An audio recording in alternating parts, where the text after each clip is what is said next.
Okay, so I wanted to preface this video with the most serious portion of the debate last night, which was the ending, which I understand now that they removed from the NBC rebroadcast. I don't know how they did that, just jump cutting from whatever their last question was, or whatever Amy Klobuchar and Pete Buttigieg's last bicker fest was, to the question about the superdelegates. And I thought the Electoral College was bad. I mean, not only did I just recently find out that in the Electoral College, at least in 24 states, the electors can actually supersede the votes of the people and vote for whomever they want, but that in certain states, the smaller states, certain votes weigh heavier, like Wyoming weighs heavier than California. But I'm not going to dwell on the Electoral College right now. I'm going to dwell on superdelegates. It's like they just keep upping the ante.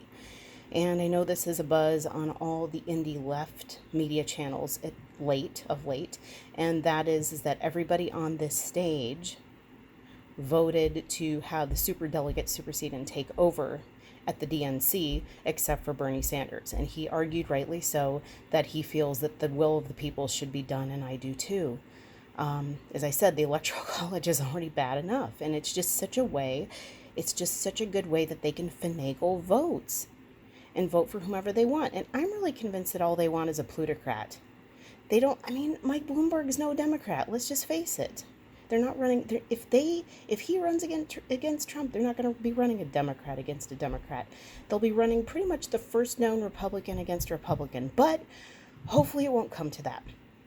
The other thing that I really liked about the debate last night was the fact that Pete Buttigieg, and this is actually a still from that, talked about how the only place that you can recognize the American dream is in Denmark. And you can see Bernie's laughing there because he's like, this is what I've been saying.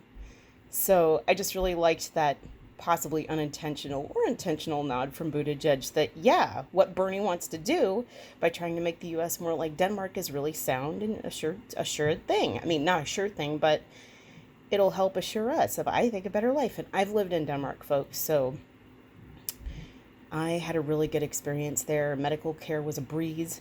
You just walk in. There's minimal to like almost no paperwork. I think there's some paperwork.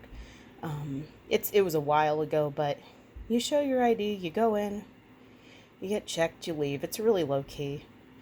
And Denmark's been labeled one of the happiest places on earth. And it was pretty happy.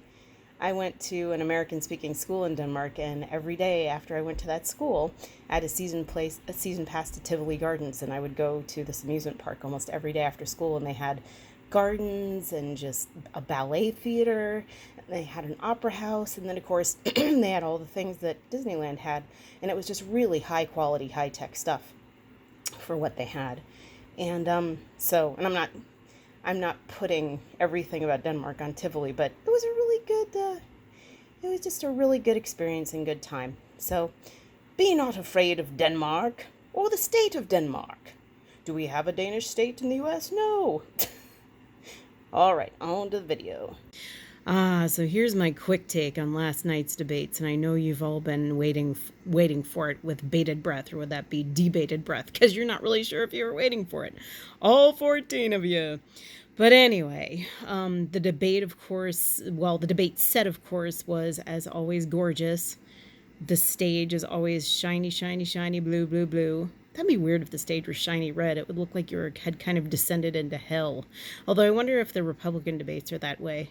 It's like, it just reminds me of this time in high school when I was in my theater company and the guys in the lighting booth were playing around with lights and they put all the red lights on and they were like, welcome to hell. I would love to see a Republican debate like that, but I digress. But not die in terms of the going to hell gressing. I just digress. Okay. That said, I think I bought enough time. These debates were like some of the most intense, most articulate debates I've ever seen. Joe Biden, at least for the first maybe half to 2/3, was the most coherent that I've ever seen him, and then he slowly deteriorated. I think it's partly too because he gets tired. Bernie hit so many of the points that I kept wanting him to hit in the other debates and got specific, which made me happy. And I think they were kind of all fired up because of the gentleman right there that my finger's going to crush into his head. All the way to the screen's left. Ironically enough. I'm sorry, Mike Bloomberg is a Republican, and we all know it. And it's just so ironic to me that they're going to try and run a Republican against a Republican with he and Donald Trump. Or would that be with him and Donald Trump? I'm not sure. But in any case, I'm glad that he finally got a chance to debate, because there's no way he should have been hiding behind his TV ads. And his TV ads, while not making him look all that exciting or very much interesting, the narrative at least makes him look somewhat presidential. But I gotta tell you, on last night's debates, he kind of looked like this.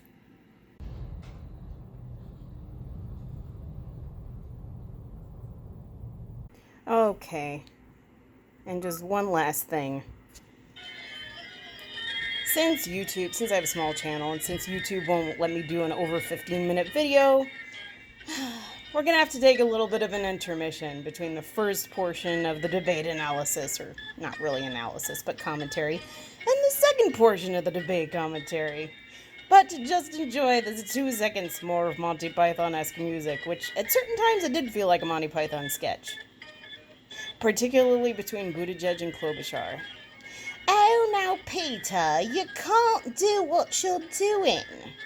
She'd sound like that if she were a British woman, too.